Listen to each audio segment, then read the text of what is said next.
All right. Welcome to the calendar committee presentation. This is Jeff Black, and today I'm going to show you how we work the calendar here at Marietta High School so a bunch of people can edit one calendar and add events, and then we can quickly approve them and move them over to our master calendar, which will show live on our announcements and on our websites. Okay, so here you can see on the left, I have the new MHS master calendar, and I also have the calendar committee. So the MHS master calendar is what all of our faculty and staff have access to. And then the master calendar itself has limited access that only a couple people are allowed to approve and move events to. So this system allows, again, as many people as you want to add events to a calendar. So one person doesn't have to add your events because you know your events better than we do. So once your event looks good, we can quickly move it over to the master calendar, and then it'll automatically populate on the website. And I'll also show you what that looks like in the back end of Blackboard. Okay, so here we go. So I'll recheck this tab to show you the master calendar also.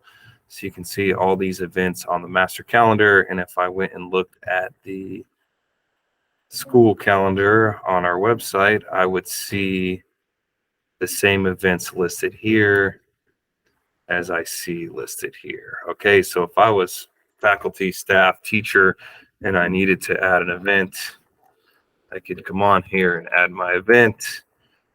We want to make sure that we have a title, we have the time, if it repeats or not. If it repeats, you want to choose custom and then select your options that way. We can add a location, say Marietta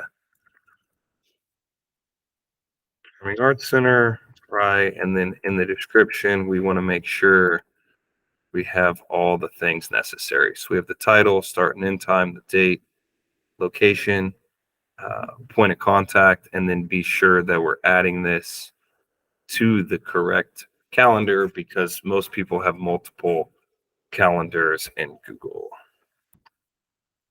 All right, so I'm going to go POC myself, and I would put my email there so people could contact me, right? And again, we have the name, the date, the time, the location, and the point of contact. If I had any other links, I could put them here as well in the description. Okay, so if I save that, you see here on the calendar committee calendar, we have a test. So if I'm someone who manages the calendar committee and I come in here and see that that event is on there, then I'm going to come in here and I'm going to make sure everything is correct. Okay, it looks good. I'm going to move it to the master calendar.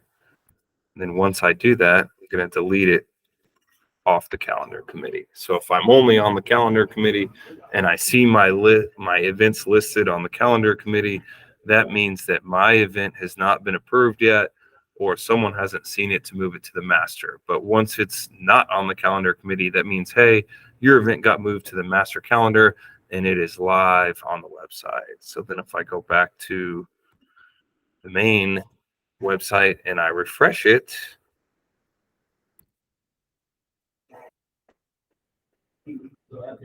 we're going to see right here. Oh, it looks like it hasn't synced yet, so it may take a minute for the calendar to sync. But in just a sec right here, it's going to show, oh, I'm on Thursday. That's why. So here, if I go to Wednesday the 3rd, I can see that there's my test from 10 to 11 a.m.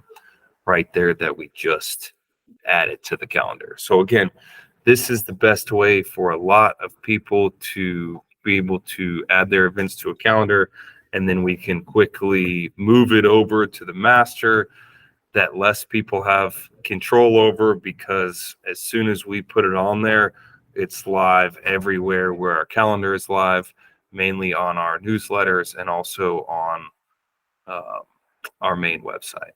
Okay, so then if I was in Blackboard and I was someone who edited the website for Marietta High School and I wanted to add this calendar there, right here, when I get to Marietta High School in Blackboard, I see the homepage and I see the link for the Marietta High School calendar. Go ahead and click into that link. Here, I'm going to click the edit button. Up here in the top right, I'm going to go to app options. I can see that the last sync to this Google Calendar was about a minute ago.